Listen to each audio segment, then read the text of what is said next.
Imagine, if you will, a circle of friends who've known each other since dirt, each a character in their own right. They enjoy the company of one another, and their connections are almost magical when they're together, attracting smiles and attention wherever they go. And they go some pretty magical places. They have a passionate history with paranormal and ghostly experiences, both together and individually. This has led them into a lifelong expedition to explore the unseen, unexplained side of our world. They've done their homework on the paranormal subjects over the years and have been completely dissatisfied with the conventional research available. So, they decided to be slightly unconventional in seeking answers. This is a journal of their search, research, and adventures together.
Show Me Ghost West gets some odd requests, but this is the first time we've investigated a stretch of road, and the story behind this investigation is just as odd as the request itself.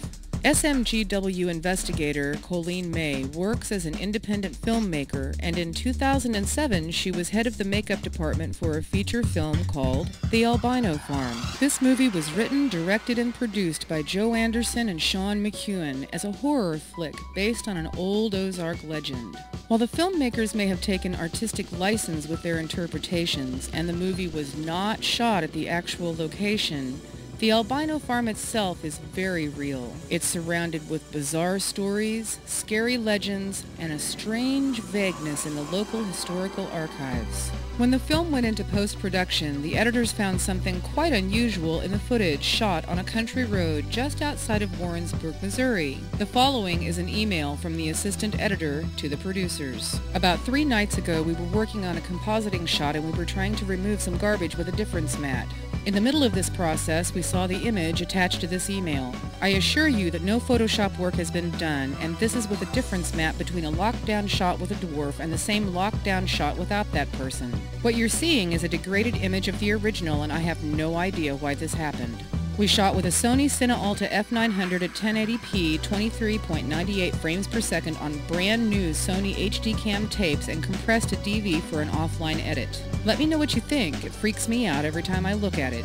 Imagine being this editor. You're wading through the footage late one night when a quick glitch in the film catches your eye. You isolate the glitch in a single frame and find this image staring back at you. This is where we came in. Since there didn't seem to be a technical or logical reason for this image anomaly, Joe Anderson asked Show Me Ghost West to give our paranormal opinion. Understand that only one frame in this footage was affected with this anomaly, and the only enhancement we made was to adjust the brightness and contrast. What you are seeing here is the actor crouched in the middle of the road with his back to you. This image has become known as the Dwarf Road image and has stirred up a lot of interest, particularly around the old dwarf himself, Paul Ford. We decided it was time to take a trip to Dwarf Road, and we took Paul with us. Here is the footage in question from the Albino Farm movie, minus the frame containing the anomaly.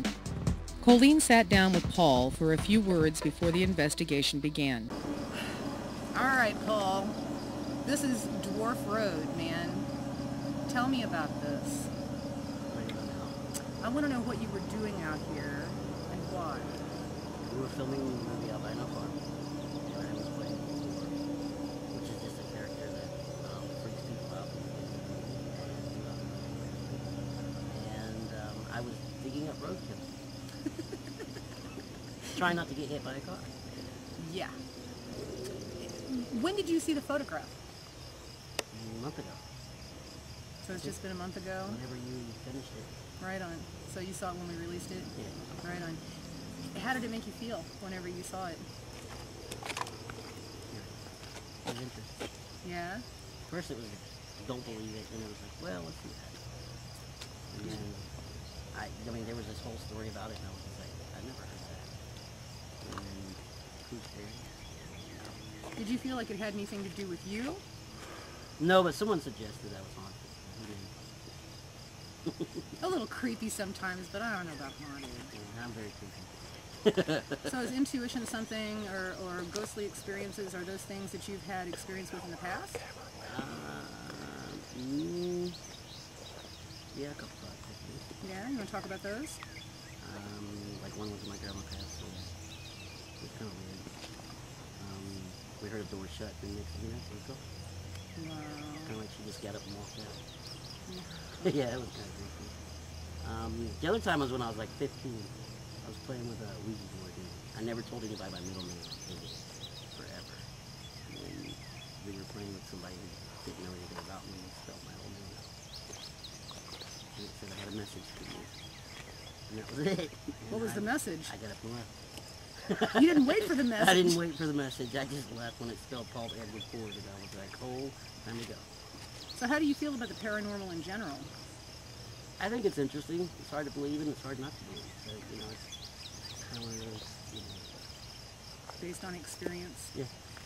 Niceness. What do you anticipate is going to happen tonight during our investigation? It would be kind of cool if it showed back up. That'd be awesome. Yeah. You know, then, I don't know. I hope it does, and if it doesn't, then at least we shot it. Right. Again. Yep. It's kind of weird to see the sight again, but it's cool. It's kind of nostalgic, isn't it? Yeah. I was telling, you know, my girlfriend on the way here that, you know, oh, this is where we did this is where that, and you knew exactly where to go. We had a map. I can't. Oh, come on. I can't. I was very proud of you at that point until now. Are you kidding? Joe sent me a map, man. It's on the site. It's amazing how this thing kind of took off, though. Yeah? How's it? How? What do you mean? Well, because I get questioned about it, emails about it, all over Google. So, along with your website, first place it took me. What are some of the questions you get? What do I think it is? You know, what does it look like to me? It does look like a small boy, though. You think? Yeah, it does look like a boy. And then, you know, someone asked me if I was haunted. I said I have no idea. You know. Right on. Very cool. Anything you'd like to add? No, I'm curious to see what you guys find out. So are we. So we're gonna do some video and some photographs, and we're also gonna kind of hang out over there and see if we can't get some EVPs as well, which are electronic voice phenomenon. A lot of times whenever you're asking questions on a video recorder or on an audio recorder, they will answer you, and you can't hear it until you play the tape back. So we're kind of hoping that we'll be able to get some audio response as well as some kind of video. It's pretty unlikely, you know, that was just one frame and a whole bunch of footage of you at the same time. So it's kind of interesting. That doesn't usually happen. That's pretty anomalous. Yep. So we're very excited, and it doesn't look like, you know, with the footage that we've gotten tonight, kind of the same time of the year, the same time of the evening, it doesn't look like there could be any kind of an optical illusion that would create that. Right. So we're very excited. We'll see what happens. I don't think Chris slept last night. Really? No.